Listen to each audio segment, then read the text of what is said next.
take you at least to a basic understanding of what the Nashville Number System is about. If you know nothing, that's okay.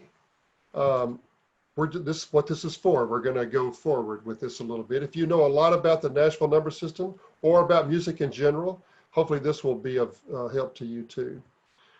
So I'd like for you to send me a review to let me know how I did, and also if there's certain parts of it that were more helpful than others, I'd love to know that. So here's a little history on the Nashville Number System. The number system, a number system, has been around for maybe 500 years, hundreds of years. If you took music theory in college, then you looked at musical notes like this. That's the way music theory is taught, or it was when I was in college. And this is so much easier to use just 1 through 7. And so, you know, it wasn't called the Nashville Number System until these guys came along. Neil Matthews, who's standing right behind Elvis, was one of the Jordanaires, and he invented this thing called the Nashville Number System, where these guys could just know that a 1 meant a chord, and a 4 meant a chord, and a 5 meant a chord in any key. So it didn't matter what key Elvis wanted to sing in. If he got to the studio and decided to change the key, a 1 was still a 1. They had an intricate system where they used those so they could do recording sessions really quickly. And then Charlie McCoy came along, and he was a session musician, as a harmonica player and guitar player and bass player.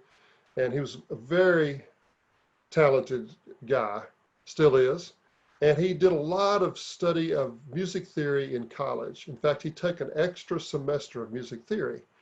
And he was in a session one time with the Jordanaires, and he looked over and saw Neil's chart, and it had numbers on it. And Neil asked him, "Do you know what you're looking at?" And he said, "I think I do." And he said, "Well, you're the only one here." So Charlie started using that for musicians. And it really, really makes life a lot easier when you're in a session and you have a certain amount of time to get done. The advantages of the Nashville Number System is that you don't have to read music. You know, if you just understand the relative meaning of chords, then you're good to go. It works for chords and it works for single notes. Like a 1 could be a 1 chord, a 1 could be a 1 note if you're writing a melody. And it works in all keys, okay, in any key. The Nashville Number System itself is universal, but there are many versions. And we're just going to concentrate on one version, my version. I've been working for years to try to come up with a system that works really good, that uses less space on a piece of paper. It makes it easier for musicians to read, and it makes for less mistakes, and it makes for faster pace in a session. So the Nashville Number System, let's say Charlie McCoy or me or anybody that's leading a band on a session has written this chart.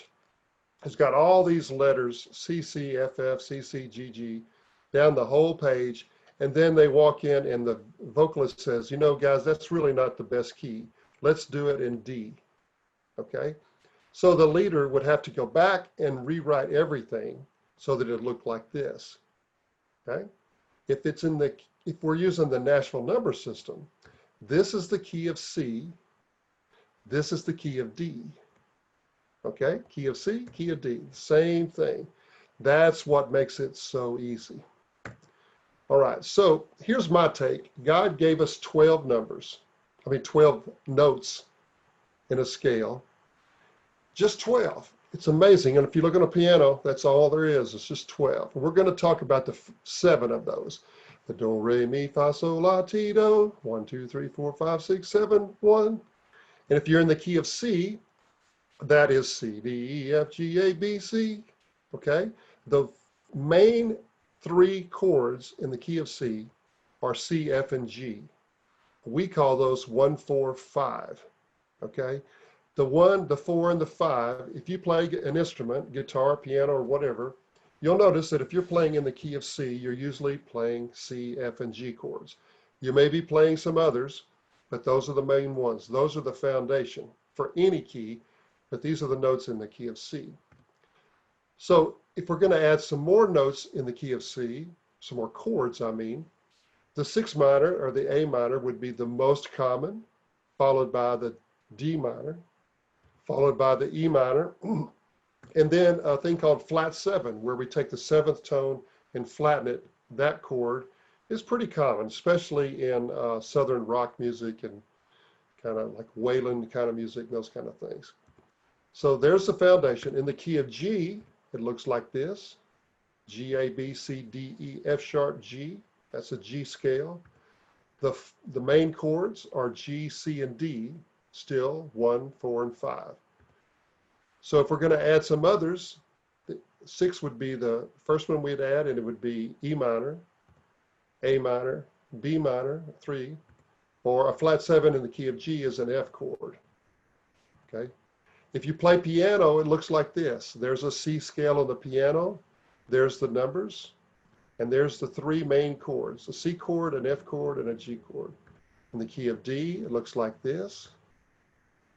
It has some black keys. That's why we're starting with C. Those are the main 3 chords in the key of D: D, G, and A. Key of E looks like this. There's the numbers, and the main 3 are E, A, and B. And we'll just do one more. The key of F looks like this, and the main 3 are 1, 4, 5, F, B flat, and C. So this chart here shows 1, 4, and 5 in the most commonly used keys. We're not doing C sharp and the key of B and there's other keys, but in the most commonly used keys, these are the 1, 4, 5s. Of course, if you know scales, this will be easy. If you don't, this is all new material. So now, I said that God gave us 12 notes. Here are the others, okay? I just want to take a second to let you know how to name a major chord or a minor chord. We won't spend a lot of time on this. I just want you to have some understanding of it so that you know what this means. So in the number system, if you see a 1, that means in the key of C, it means a C major chord. If there's anything else but a number, it's just a major chord. In the key of C, well, in any key, a major chord is the first tone, the third tone, and the fifth tone of a scale. Okay, so any key works the same. So once again, here's a C chord, a major, C major, C, E, and G. To make it a C minor chord, all you do is flatten the third. So a C minor chord is a C, E flat, G. Same with all of these chords. Just flatten the third tone and you will have a minor chord.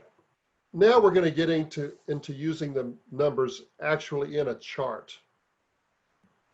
We're going to assume for now that we're in 4/4 time. There are many key time signatures, 3/4 time, 3/8, 6/8. But for now, 4/4 time is going to be the rule. And we're going to assume that all keys are major. So if you see a number on a chart that stands alone, that means in 4/4 time that number gets 4 beats out of whatever chord you're in, whatever key you're in. So if you're in the key of G and you see a 1 standing alone, that 1 gets 4 beats of G. Okay? If a number has a slash, 2 numbers divided by a slash, which leans to the right, that measure is divided in 2. And it can be divided into in several different ways, but for now, we're just going to assume that each half is equal, okay? And the musicians call that a 1 split 4. That's a measure that's split into 2 beats of, in the key of G would be 2 beats of G, 2 beats of C, a 1 split 4. So when people send me lyric sheets that have chords on them, sometimes they'll put the chords above the lyrics, which is maybe helpful. Maybe, most of the time I can hear the chords anyway, but I'm always grateful to have anything you can send me. And so usually you would put those chords as they change. You are my sunshine, my only sunshine. You make me happy. So you would change, you would put an F above happy because that's changing. In the number system or on a chart, you would put every 4 beats, you would put a measure. So you are my sunshine, my only sunshine. There would be another C above sunshine, okay? It's just a much more specific way of knowing, you know, how many beats each chord gets. So I actually recorded me just sitting with a guitar playing You Are My Sunshine. And this is a very, very basic, I'm going to show you every beat of what a musician's thinking as it goes by. Just check this out. You are my sunshine, my only sunshine. You make me happy when skies are gray. You'll never know, dear, how much I love you. Please don't take my sunshine away.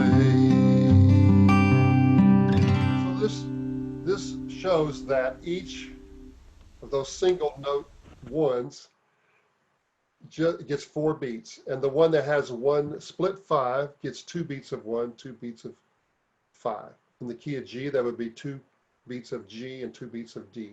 Okay, I know this looks like, holy cow, what is this? But I'm gonna make it real easy for you. These are some of the things you're asking about. Like the first thing, we're gonna talk about signs that are used by musicians in sessions to give different meanings to chords. Then we're gonna talk about what the letter equivalent of that is and what the number equivalent is, and then kind of what it is. So first off, it's just a dash. If you see a 2 dash, that just means a 2 minor. So in the key of C, that would be a D minor. We're going to assume all of these are in the key of C for just learning sake. And it just means it's a minor chord. Then we use sharps and flats, just like music. You know, a G sharp is just the whole chord raised up a half step. A B flat is just the whole B lowered down a half step. A major 7 chord is just a C chord with a 7th tone added, and the little triangle denotes major 7. And in the C major 7 would be, we'd say a 1 major 7 in the key of C. A C7 chord, interestingly enough, does not have a 7 in it. It has a flat 7. So it has it's a major chord, the C, E, G that I told you earlier, and then it adds a B flat. But it looks like 1, 7. A dash 7 means minor 7, okay? A diminished is just like in music, it's diminished. And a diminished is a chord that all the steps are 3 half steps apart. That's about all I can say about that for now. This is a half diminished where it's really called a minor 7 flat 5. Just a shortcut way to say all that minor 7 flat 5 is just a diminished with a line through it. Of course, an augmented is a chord that has the, like a G chord is G, B, D. The D is raised, augmented. So, wonder if I should, well, we'll go ahead and finish this out and then see if you have any questions. A diamond is very, very, very common. That just means a whole note for a whole chord. Okay, so an F diamond in the letter version, it would be a 4 diamond in the numbers. A stop is an upside down Dorito chip. We call it actually a Dorito chip. This was not probably used in the original Nashville number system. It kind of evolved back in the 90s. It's just the number is surrounded by a big Dorito chip, and that means to stop for 4 beats. A double diamond is just like one example. It could be 4 diamonds, but it's 2 whole notes tied together. So it's 8 beats. And then these next 3 things kind of go together. If you're looking down a chart and you come to the letters DS, that means go to the sign. Okay, it means find somewhere on the chart where this sign exists. This is what the sign kind of looks like. Mine's not that fancy. It's Latin for del signo is Latin for the sign. It means go to the sign and play till you see this thing. The first time, this is a coda sign, but the first time you see it, it's a 2 coda, which means go from there down to the coda and continue playing. And I want to show you many of these things in a real-time Casey Musgraves chart. Okay, so stay tuned. This will all make a little more sense then. I know it's a lot of information. Fermata is just the, put over any chord that doesn't have a time value to it. It's always usually at the very last chord, of course, but it could be somewhere else in the song too. And then many times I'll use first time, like if I had a 5 diamond in the first verse, I might not want to do that the second, so I would just put first time. So here's another thing. This is building all on just a knowledge of music, okay? If you have 2 sections that play, that just repeat the same thing, we use repeat signs. This is used in regular music, not just numbers. Basically, it's a dark line and a fat line and a thin line with 2 dots by it. That means repeat.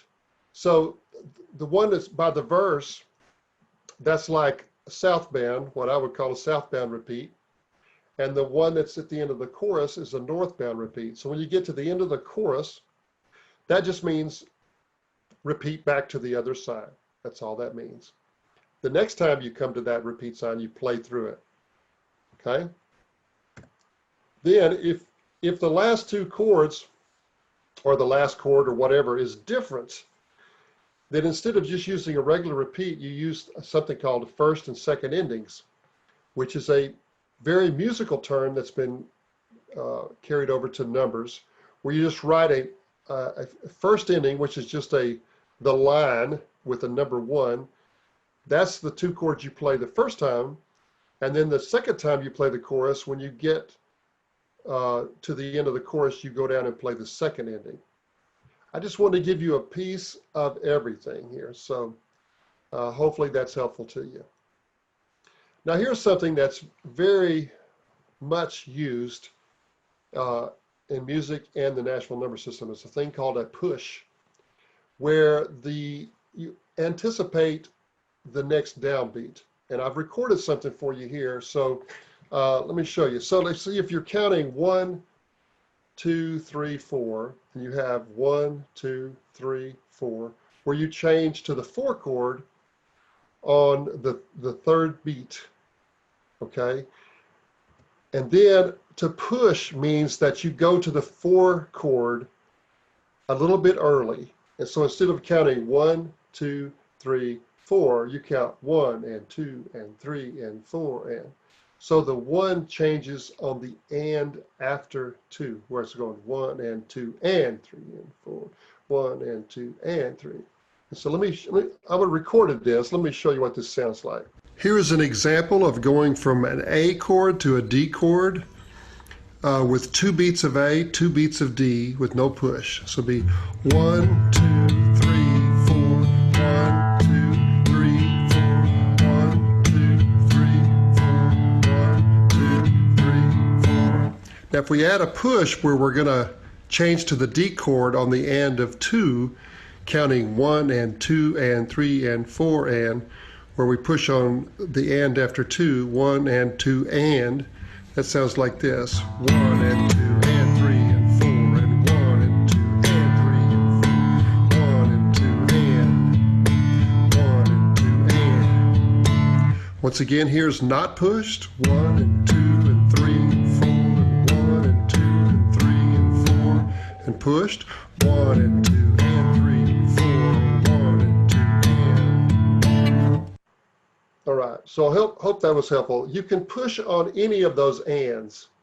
So it could be like 1 and 2 and 3 and. It could be that, or it could be 1 and 2 and 3 and 4 and. Usually we wouldn't write that way. They would just write 2 measures and say push the second measure. So once again, that's a lot of information, but hopefully it's helpful and you can review it later. One other thing I want to talk to you about is half measures. Sometimes when you're, whatever key signature you're in, like we're going to be at 4/4. So you're counting 1, 2, 3, 4. That's the count. But if you have, the way I signify half measures is with a number with a box around it. So it'd be like 1, 2, 3, 4, 1, 2, 1, 2, 3, 4, 1, 2, 3, 4. In this case, it'd be 1, 2, 3, 4, 1, 2, 1, 2, 3, 4, 1, 2, 3, 1, 2, 3, 4, 5, 2, 1, 2, 3, 4, 1, 2, 3, 4. So it's just those boxed in numbers, and that's unique to me, perhaps. I mean, other people use it too, but it's just to signify. It just makes it very easy to know that that's a 2/4 measure instead of a 4/4 measure. And then inverted chords. I think David asked about inverted chords. So like if you had a 1/3, which actually looks like a 1/3, as opposed to a 1/4, the 1/4 has the slash to the right, but the 1/3 has a straight line, okay? And it means the top number is the chord and the bottom is the bass. Usually the bass note or the left hand of the piano, or the guitar player could do the bass note too. And there's a lot of examples of this, and they're all pretty common. Like in the key of C, a 1/3 is a C chord with an E in the bass, okay? A 4/6 in the key of D is a G chord, that's the 4, with a B in the bass, that's the 6. A 5/7, which is probably the most times that you will ever see a 7 actually used, would be in a 5/7. In the key of E, that would be a B chord with a D sharp in the bass. And if it was a 4/5, this chord is used a lot in gospel music and more jazzy kind of music. The B flat would be the 4 chord, and the C would be the bass note. 1/5 is a cool chord. We're going to see that in a Casey Musgraves chart. In the key of G, that means it's a G on top, G chord, with the D being played by the bass player.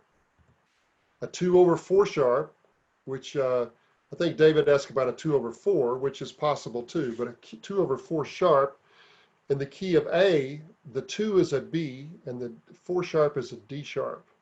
It's a very common chord, believe it or not.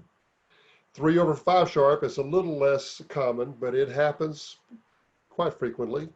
It's an E chord. In the key of C, it's an E chord with a G sharp in the bass. All right. So let me talk about this a minute. I want to show you about determining the key of a song. So let's say that you have this song, and this is what you know the chords are. Forget the numbers for a second. This is what you know the chords are: B minor, G, D, A. And you're going, what key is this song in? Is it in B minor? Is it in G? Or is it in A? Or is it in D? So let me show you. Let's show you how to do that. There's some professional vocalists I know that don't know how to do this little trick. It's going to be a little bit like this is the.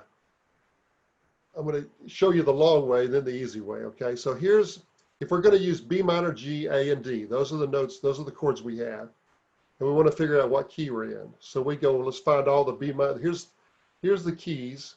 What key are we in? So if we find, first off, if we assume that usually the 2, the 3, and the 6 are minor. So I made that assumption there. We find all the B's. So we're going to try to figure out, using B minor, G, A, and D, which key is this in? And this may be way over your head in certain things, but stick with me just a second. We'll get back to some other stuff too. But here's the way you determine. First of all, a B minor can't be a 1, a 4, or a 5 because those are all major chords, okay? And you don't use the 7th tone to pick out a key. You just don't do it. It's just not done. So the B in the key of E is a major, so we can't have that one. And we can't have the B in the key of C because it's a 7th. So we're going to take out the key of C. We're going to take out the key of E. That's going to leave us with 4 keys, but if you'll notice on the line with the key of F, there is no B, it's a B flat. So we're going to take that away. So now we still have 3 possibilities. This song is either in D, G, or A. We're going to add the G, and that works for the 1 or the 4 in those keys, but there is no G in the key of A, it's a G sharp. So we're going to take that key out. Now we're left with 2 possibilities. We're going to add the A note, the A chord in there. The A works in the 5 chord. The A doesn't work quite as well because the 2 is usually a minor. Okay, so we add the D. The D works in both, but that A should be a minor most of the time. So this song is in the key of D. So I know that's a lot of information, but I'm gonna, if you're in the key of G, you would go through the same process. Find the E minors, take out the ones that don't work. I'm going to go through this fast because this is kind of complicated. But anyway, you would end up in the key of G if you had E minor, D, G, and C. So here's a conundrum here. You have these notes, C, D, and E minor, and you want to know what key are we in. Well, I would say we're in the key of G. Even though you don't have any G chords in the chart, okay, because of the numbers 4, 5, and 6. All these numbers relate to 4, 5, and 6. Okay, so once again, there's the letters. So you're saying, well, why don't we call it the key of E minor? Because it has a lot of E minors. And this is the one time I'm going to show you a minor key, because you could call this in the key of E minor. If you did, the chart would look like this. Okay, you'd have flat 6s, flat 7s, and 1 minors. And it's just more complicated looking. Musicians can read this, but this is so much cleaner, and they understand. Just, you could say this is in the key of E minor, this is in the key of G. Reading this in the key of G is easier. So that's why we do that. So Casey Musgraves has this album, Golden Hour, and probably a year ago, I charted every song on it, 13 songs, and researched every instrument that was played on every song and how many bridges and choruses and verses. And I just, in depth, I researched this album, because it won ACM Country, the Album of the Year, CMA Album of the Year. It won the Country Album of the Year for the Grammys, and it won the Album of the Year for all genres for the Grammys. It won every award you can think of. So I thought this would be a good one to investigate. And so I want to just show you a second here. I think I can just click here. I did a whole Songwriter Minute video on this. I just want to show y'all this. If you're on our website, you can go to video series. And there's a lot of, let's see. There's a lot of videos. I meant to have this open so it wouldn't have to load. But that I've done through the years on researching different songs. And then one of them is the Casey Musgraves whole album. So if you wanted to go to our website, here's that one. It looks at the whole album in depth. Well, actually 2 songs. It's hard to do the whole thing because these are only about 5 minutes each. We do, here's the trends of the top 10. This is a good one, before and after. It shows how an a cappella song can become, fully recorded with a full band. Anyway, there's a lot of those there. So if you have a chance to take a look at those, that'd be great. And now here's an entire chart of one of Casey's songs, okay? Using a lot of what I've been talking about. This is what the real thing looks like. This is not a normal song and a normal chart, because most songs on the radio, on country radio, would not have this many different chords. They wouldn't have 2 chords, 2 major chords, most of them. But I wanted to show you this one because it has a lot of the ingredients of things I've been talking about. So you notice in the first line, uh, you know, there's a push, meaning anticipating that bar, this bar, you know, all those. Also, the little triangle there by the 1 is a major 7 chord. Okay, here's a 5 sus chord. There's a diamond. So you'll notice, I'm going to play you this song in a minute. So you'll notice when you see a diamond like that, the music pauses for 4 beats. Okay, here's an inverted chord. This 1/3 is an inverted chord. And then here's another diamond. And then usually I would put a repeat sign or a first ending and go back into another verse. But this second verse is different, so I had to write it out. Here's a major 7 emblem. Here's the inverted chord, a 4/1. Minor chords, sus chord. Here's another diamond. And then you'll notice when we get to the bridge down here, you have these double diamonds, like I talked about, where you have 8 beats of a pause. Then this song is unusual because it has a solo before the bridge and 1 after. That's really, really unheard of. But at the end of this line, you'll see DS. This is what I was talking about before. When a musician sees this DS, it means go find the sign. And that sign is back up here in the first chorus. Then it says play that until you see this 2 coda sign. Then that means go down here to the coda. Skip from way up there to way down here and play the coda. Okay, and then here's the fermata I was telling you about. It's usually on the last note because it's just held out with no significant time. So that's what it looks like on paper. Here's what it looks like on the computer for today's use. This, I can't get the whole thing on there, so what I did was in sections. You'll notice, once again, it's a little easier to see here that, let's see if I can run the show here. This has a push and a major 7.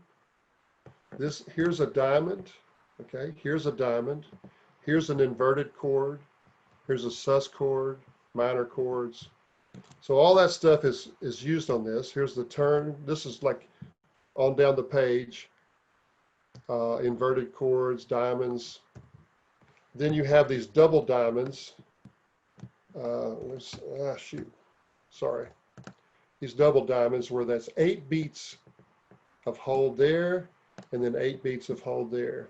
And then after that, have the DS, which means go back up to the sign, which on the paper chart is at the top, but for here it's going to look like this. So we play from the sign over to the 2 coda, and then remember we go to the bottom of the page. It won't be the bottom of the page here, but same deal. You go from the 2 coda to the coda, and then play forward.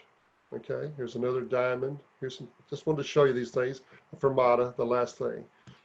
So we're almost done here. So here's the kind of a conclusion. The foundation chords for any key are the 1, 4, 5. And on a chart, all chords are major unless otherwise noted. Like on the Casey Musgraves chart, there was probably more chords that were not just pure major than there otherwise. Try to write a chart of one of your songs. Instead of writing on the lyric sheet, try to write every measure, maybe in letters first and then numbers. Try to do a chord for every measure, not just for when the chord changes. Sometimes you have 4 ones in a row. Write all those out. And then practice playing or singing those 1, 4, 5s in different keys, like just to get used to hearing what they sound like. Whether it's 1, 4, 5, 1, and then 1, 4, 5, 1, 1, 4, 5, 1. Where you just kind of get used to hearing what chords sound like and how they fit together. And when you do, if people ever come to Nashville again, which they will, please come by and say hi and sit on a recording session. We'd love to see you.